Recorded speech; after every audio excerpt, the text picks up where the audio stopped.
दिल्ली जैसे शोरगुल वाले शहर में एक पुराना लेकिन 3 मंजिला घर खड़ा था। ये घर बाहर से जितना शानदार दिखता था, अंदर से उतना ही रहस्यमय था। इस घर में अर्जुन अपनी पत्नी स्नेहा और माँ कावेरी देवी के साथ रहता था। कावेरी देवी का स्वभाव पूरे मोहल्ले में बदनाम था। वो छोटी से छोटी बात को इतना बड़ा बना देती कि आस पड़ोस वाले अक्सर तमाशा देखने जुट जाते। मोहल्ले वाले आपस में कहते, इस घर में तो हमेशा आग लगी रहती है, बस चिंगारी कोई भी छोटी सी बात बन जाती है। अर्जुन सीधा साधा नौकरी पेशा इंसान था, लेकिन माँ और पत्नी के बीच रोजाना का झगड़ा उसे अंदर से तोड़ रहा था।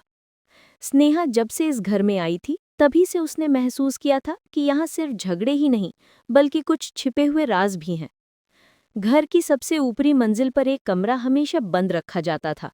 कावेरी दीदी ने साफ कह दिया था, इस कमरे में कोई नहीं जाएगा, ये हमारे बड़ों की यादें हैं। लेकिन स्नेहा को उस कमरे से अजीब सी आवाजें आती थीं।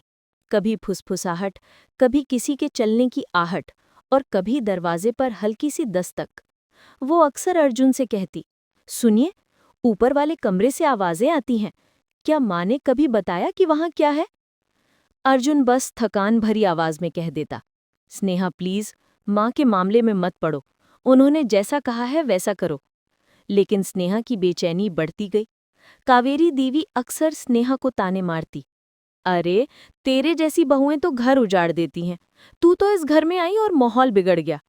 लेकिन हर बार स्नेहा सोच में पड़ जाती कि आखिर वो कौन सा सच है जो उसकी सास छिपा रही है।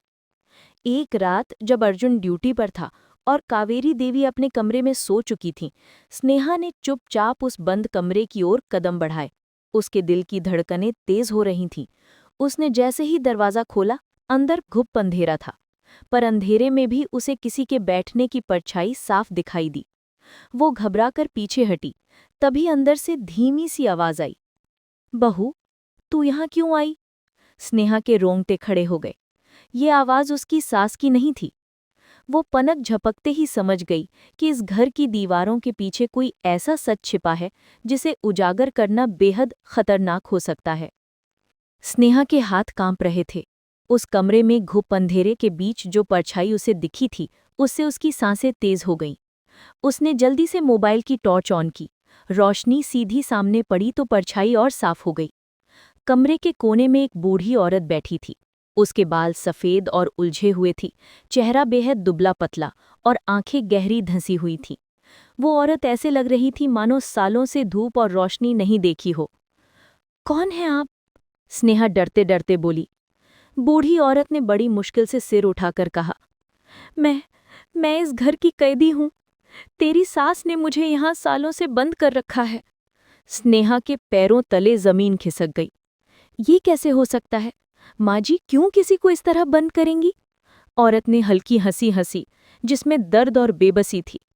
सच जानना है तो साहस रख बहू, वरना तेरी जिंदगी भी नर्क बना दी जाएगी। स्नेहा कुछ बोल पाती, इससे पहले दरवाजे के बाहर से किसी के कदमों की आहट सुनाई दी। वो घबराकर मोबाइल की टॉर्च बंद करके अंधेरे में छिप गई। दरवाजा जोर से धक्का देकर खुला। कावेरी देवी हाथ में लालटेन लिए खड़ी थीं। उनके चेहरे पर गुस्सा साफ झलक रहा था। स्नेहा, मैंने तुझे कितनी बार कहा है कि यहाँ मत आना, तू मेरी बात मानती क्यों नहीं? स्नेहा कांपते हुए बोली, माँ जी, मैं तो बस कुछ नहीं, अब जो होगा उसका जिम्मा तेरा होगा, कावेरी देवी ने सख्ती से कहा और स्नेहा का हाथ पकड़कर कमरे से बाहर खींच लिया। दरवाजा फिर से ताले में बंद हो गया। सुबह अर्जुन ऑफिस जाने की तैयारी कर रहा था। स्नेहा बार बार सोच रही थी कि कल रात उसने जो देखा, क्या वो सच था या उसका भ्रम? उनकी आंखों में एक अजीब सी कठोरता थी। स्नेहा चुप रही। क्या बात है, तुम कुछ परेशान लग रही हो? अर्जुन ने पूछा। नहीं, कुछ नहीं। स्नेहा ने मुस्कुराने की कोशिश की, पर उसके दिल में सवाल बढ़ते जा रहे थे। वो औरत कौन थी? माँ जी ने उसे क्यों कैद कर रखा है? घर में वातावरण और भी अजीब होने लगा।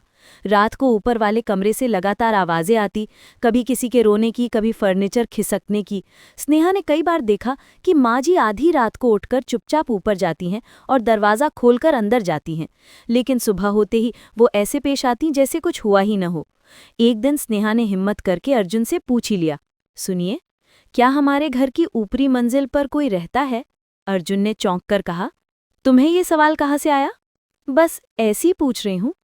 देखो, माँ ने कहा है ना कि उस कमरे में मत जाना, तो फिर जाने की जरूरत ही क्या है? अर्जुन के लहजे में कठोरता थी। स्नेहा चुप हो गई। एक दिन जब अर्जुन बाहर था और कावेरी देवी मंदिर गई हुई थी, स्नेहा ने फिर से उस कमरे की ओर कदम बढ़ाए।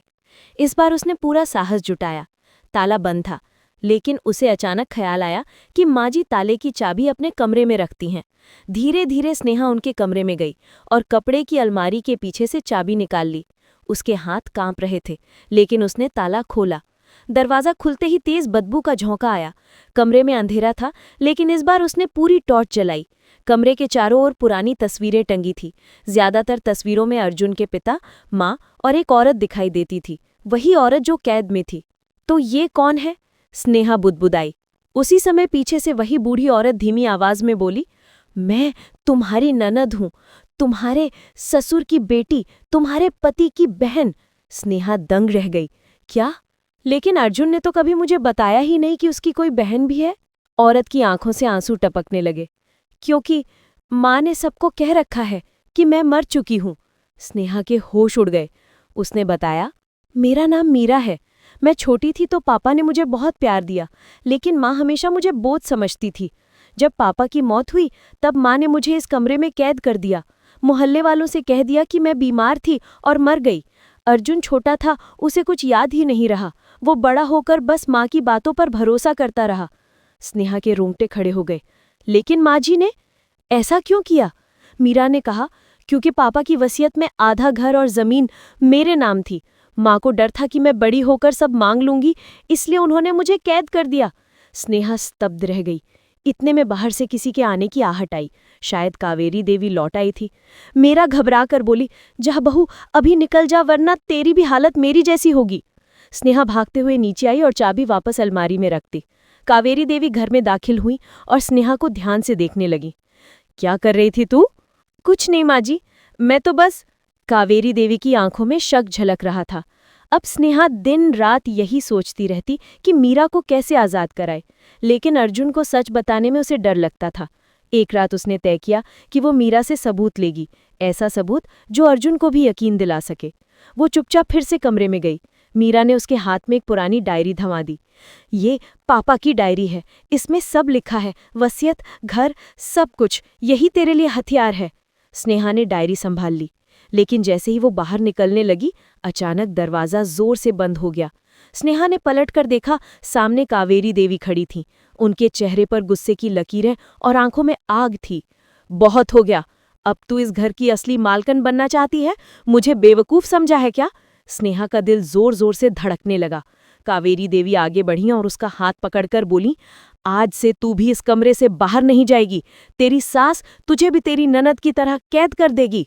स्नेहा चीख पड़ी, नहीं माँ जी, प्लीज मुझे छोड़ दीजिए। पर उनकी पकड़ बहुत मजबूत थी। उसी समय अचानक बाहर से दरवाजे पर जोर जोर से दस्तक होने लगी। माँ, दरवाजा खोलिए, ये क्या हो रहा है? ये अर्जुन की आवाज थी। वो अचानक जल्दी घर लौट आया था। कावेरी देवी के चेहरे का रंग उड़ गया। स्नेहा ने पूरी ताकत से चिल्लाकर कहा, अर्जुन, मुझे बचाइए, माँ जी ने मुझे कैद कर रखा है। दरवाजे के बाहर अर्जुन स्तब्ध खड़ा था। उसे समझ नहीं आ रहा था कि उसकी माँ सच छिपा रही है या उसकी पत्नी। और अब इस घर की दीवारों में जो रहस्य छिपा था वो खुलने ही वाला था। 1. दरवाजे पर टकराव। दरवाजे पर जोर जोर से दस्तक हो रही थी। माँ, दरवाज़ा खोलिए, अर्जुन की आवाज़ गूंज रही थी। कमरे के भीतर कावेरी देवी में स्नेहा की कलाई कसकर पकड़ रखी थी। उनकी आंखों में डर और गुस्सा दोनों तैर रहे थे। चुप रह, एक आवाज़ और निकाली तो तेरी जिंदगी उसी वक्त खत्म कर दूंगी। स्नेहा की आंखों से आंसू बह रहे थे। वो कांपते हुए बोली, आप मुझे क्यों कैद कर रही है? मैंने आपका क्या बिगाड़ा है? कावेरी देवी का चेहरा एकदम नफरत से भर गया। क्योंकि तूने वो सच देख लिया जो कोई नहीं देख सकता था। मीरा जिंदा है। ये बात अगर दुनिया को पता चली तो सब मुझ पर टूट पड़ेंगे। और अर्जुन, वो भी मेरा नाम लेना छोड़ देगा। बाहर से अर्जुन लगातार आवाज दे रहा था, माँ, आप चुप क्यों हैं? दरवाज़ा खोलिए। स्नेहा ने पूरी ताकत लगाकर चिल्ला दिया, अर्जुन, मुझे बचाइए। ये सुनते ही अर्जुन और ज्यादा बेचैन हो गया। उसने दरवाज़ा तोड़ने की कोशिश की। कावेरी देवी घबरा गई। वो चीख कर बोली, तू मेरे खिलाफ हो गई है स्नेहा, तूने मुझे धोखा दिया। इतना कहकर उन्होंने स्नेहा को जोर से धक्का दिया। स्नेहा दीवार से टकराई और जमीन पर गिर गई। उसी वक्त दरवाज़ा जोर से टूटा और अर्जुन अंदर दाखिल हुआ। 2 माँ और बेटे आमने सामने। अर्जुन ने देखा कि उसकी पत्नी जमीन पर पड़ी है और माँ गुस्से में खड़ी है। ये सब क्या हो रहा है माँ? अर्जुन ने कड़क आवाज में पूछा। कावेरी देवी ने जल्दी से झूठ गढ़ा। ये औरत तेरे खिलाफ साजिश कर रही है अर्जुन। ये ऊपर चोरी छुपे आती है और कहती है कि मैंने किसी को कैद कर रखा है। स्नेहा रोते हुए बोली, नहीं अर्जुन, मैं सच कह रही हूँ, तुम्हारी बहन मीरा जिंदा है। माँ ने उसे सालों से इस कमरे में कैद कर रखा है। अर्जुन सन्न रह गया। क्या? उसने माँ की ओर देखा। माँ, ये क्या कह रही है? मीरा तो बचपन में। कावेरी देवी की आंखों में लाचारी और गुस्सा दोनों थे। मीरा मर चुकी है, यही सच है। लेकिन तभी कमरे के कोने से धीमी सी आवाज आई, नहीं अर्जुन, मैं जिंदा हूँ। अर्जुन ने उस आवाज की ओर देखा। अंधेरे से बाहर आती मीरा की परछाई को देखकर अर्जुन की आंखें फटी की फटी रह गई। मीरा?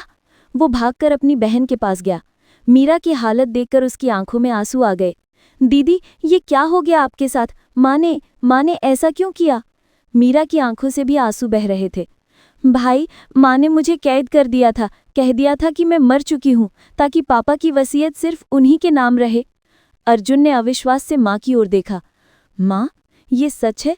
कावेरी देवी चुप रही। 3 अतीत का खुलासा। आखिरकार कावेरी देवी ने भारी आवाज में कहा, हाँ, ये सच है। मैंने मीरा को कैद किया, क्योंकि अगर वो बाहर होती तो पापा की संपत्ति आधी इसकी होती, और मैं जानती थी कि मैं अकेले उस जमीन और घर को संभाल नहीं पाऊंगी। मैंने सोचा कि अगर मीरा ही नहीं रहेगी तो सब अर्जुन का होगा। मैंने यही किया। अर्जुन के पैरों तले जमीन खिसक गई। माँ, आपने अपनी ही बेटी के साथ ऐसा किया, सिर्फ जमीन और घर के लिए? कावेरी देवी चिल्लाई। हाँ, मैंने किया, और अगर दोबारा मौका मिले तो फिर करूंगी, क्योंकि गरीबी इंसान से सब कुछ करवा देती है। कमरे में सन्नाटा छा गया। स्नेहा से सकते हुए बोली, आपने अपनी ही बेटी को कैद कर दिया माँ जी, और अब आप मुझे भी उसी अंधेरे में धकेलना चाहती थी। कावेरी देवी की आंखों में एक पल के लिए शर्म का साया आया, लेकिन अगले ही पल वो और ज्यादा क्रूर हो गई। तुम सब मुझे गुनहगार कह रहे हो, लेकिन कोई नहीं समझेगा कि मैंने क्या सहा है। तुम्हारे पिता ने अपनी पूरी जिंदगी सिर्फ अपनी बेटी पर लुटाई थी, मुझ पर कभी ध्यान नहीं दिया। जब वो मर गए तो मुझे लगा कि मीरा ही मेरी सबसे बड़ी दुश्मन है, इसलिए मैंने उसे कैद कर दिया। अर्जुन की आंखों में गुस्से के साथ आंसू थे। माँ, आपने मुझे अंधेरे में रखा। मैंने यही सोचा था कि मीरा मर चुकी है, और आप ये सब देखकर मजे ले रही थी। हमेशा सोचा कि आप अकेली हैं। मैंने आपके लिए सब सहा, लेकिन आपने बहन को कैद कर दिया और मेरे सामने झूठ बोला। अर्जुन माँ से दूर हट गया। अब आपके लिए मेरे दिल में सिर्फ नफरत है। आप माँ कहलाने के लायक नहीं रहीं। कावेरी देवी की आंखों में आंसू भर आए, लेकिन उन्होंने अपनी जिद नहीं छोड़ी। ठीक है अर्जुन, अगर तू मुझे छोड़ना चाहता है तो छोड़ दे, पर याद रख, मैंने जो किया तेरे भले के लिए किया, ताकि तुझे कभी पेरी भी न देखनी पड़े। मीरा ने कांपती आवाज में कहा, माँ, आपने मेरे जीवन के साल छीन लिए। मैं जवान थी, सपने थे। आप चाहती तो मुझे पढ़ा लिखा सकती थी, लेकिन आपने मुझे अंधेरे में सड़ने के लिए छोड़ दिया। स्नेहा ने अर्जुन का हाथ पकड़ा और बोली, अब हमें मीरा दीदी को इंसाफ दिलाना होगा। पुलिस और अदालत। अर्जुन ने हिम्मत जुटाकर पुलिस को बुलाया। कावेरी देवी को गिरफ्तार कर लिया गया। मोहल्ले में हड़कंप मच गया। सब लोग हैरान थे कि जो औरत हमेशा दूसरों पर हुकूमत चलाती थी, वही अपनी बेटी की कैदी निकली। मीरा को अस्पताल में भर्ती कराया गया। डॉक्टरों ने कहा कि उसके शरीर पर सालों की कैद और भूख प्यास का असर साफ है, लेकिन धीरे धीरे इलाज से वो ठीक हो जाएगी। अदालत में मामला चला। वसीयत की डायरी सबूत बन गई। जज ने आदेश दिया कि घर और जमीन का आधा हिस्सा मीरा को दिया जाए। कावेरी देवी अदालत में रोती रहीं। मैंने ये सब अपनी मजबूरी में किया था। मैं अकेली औरत थी, मुझे डर था कि सब कुछ छिन जाएगा। लेकिन जज ने साफ कहा, गरीबी इंसान को मजबूर करती है, लेकिन माँ अपनी ही बेटी को कैद नहीं कर सकती। ये इंसानियत के खिलाफ है। कावेरी देवी को सजा हो गई। मीरा धीरे धीरे ठीक हुई। उसने स्नेहा का हाथ पकड़कर कहा, अगर तू न होती बहू, तो शायद मैं कभी आज़ाद न होती। तूने मेरी जिंदगी लौटा दी। स्नेहा मुस्कुराई। नहीं दीदी, ये सब अर्जुन और आपके पापा की डायरी की वजह से हुआ। सच छिपा नहीं रहता। अर्जुन अपनी बहन को देखकर भावुक हो गया। दीदी, मैं कसम खाता हूँ, अब तुम्हें कभी अकेला नहीं छोड़ूंगा। जितने साल हमने खो दिए, अब उन्हें साथ जिएंगे। मीरा की आंखों से खुशी के आंसू बह निकले। दिन बीतते गए। घर की हवा अब बदल चुकी थी। जहां पहले झगड़े और चीखें गूंजती थीं, अब वहां अपनापन और सुकून था। लेकिन हर कोने में एक दर्द भी था, उस माँ का जिसने अपनी ही बेटी को कैद कर दिया था। स्नेहा जब जब उस बंद कमरे को देखते, उसके रोंगटे खड़े हो जाते। उसे याद आता कि कैसे उसकी सास ने उसे भी कैद करने की कोशिश की थी। अर्जुन अक्सर सोचता, माँ ने अगर उस वक्त थोड़ा भी सब्र किया होता तो आज हम सब खुशहाल परिवार होते। लेकिन अब पछतावे का कोई फायदा नहीं था। मीरा ने अपने हिस्से की जमीन और घर बेचकर उससे एक छोटा सा स्कूल शुरू किया। उसने कहा, मैं चाहती हूं कि बच्चे पढ़ें ताकि कोई भी लड़की मीरा जैसी कैद में न जाए। अर्जुन और स्नेहा उसके साथ खड़े रहे। कावेरी देवी जेल में थीं। उनकी तबीयत बिगड़ने लगी। एक दिन जेल से खबर आई कि वो बीमार हैं और शायद ज़्यादा दिन ना जी पाएं। अर्जुन ने मीरा और स्नेहा से पूछा, क्या हमें उनसे मिलना चाहिए? मीरा चुप रही, फिर बोली, वो मेरी माँ थीं। उन्होंने मुझे कैद किया, लेकिन जन्म भी उन्होंने ही दिया। आखिरी वक्त पर मैं उनसे मिलने जाऊंगी। तीनों जेल पहुंचे। कावेरी देवी कमज़ोर होकर बिस्तर पर लेटी थीं। उन्होंने अपने बच्चों को देखा और आंसू भर निकले। मीरा बेटा, मुझे माफ़ कर दे। मैंने तेरा बचपन छीन लिया। मैंने तुझे अंधेरे में कैद कर दिया। पर सच मान, हर रात मैं भी उस अंधेरे में जलती रही। मीरा की आंखें भर आईं। माँ, मैंने आपको माफ़ कर दिया, लेकिन जो जख्म आपने दिए हैं वो जिंदगी भर रहेंगे। कावेरी देवी की आंखें बंद हो गईं। वो हमेशा खिले चली गईं। अब घर में सिर्फ अर्जुन, स्नेहा और मीरा रह गए थे। स्नेहा जब जब रात को घर की दीवारों को देखती तो उसे लगता कि ये दीवारें अब भी उस कैद की कहानी कह रही हैं। लेकिन एक बात साफ थी, सच कितना भी छिपाया जाए, एक दिन सामने आता ही है। और इस घर की दीवारों के पीछे जो सच छिपा था, वो आखिरकार उजागर हो चुका था। ये कहानी हमें यही सिखाती है कि लालच और झूठ से घर कभी नहीं बसता। रिश्ते विश्वास और प्यार से चलते हैं, और सच को कितने भी ताले में कैद कर दो, वो एक दिन बाहर आ ही जाता है।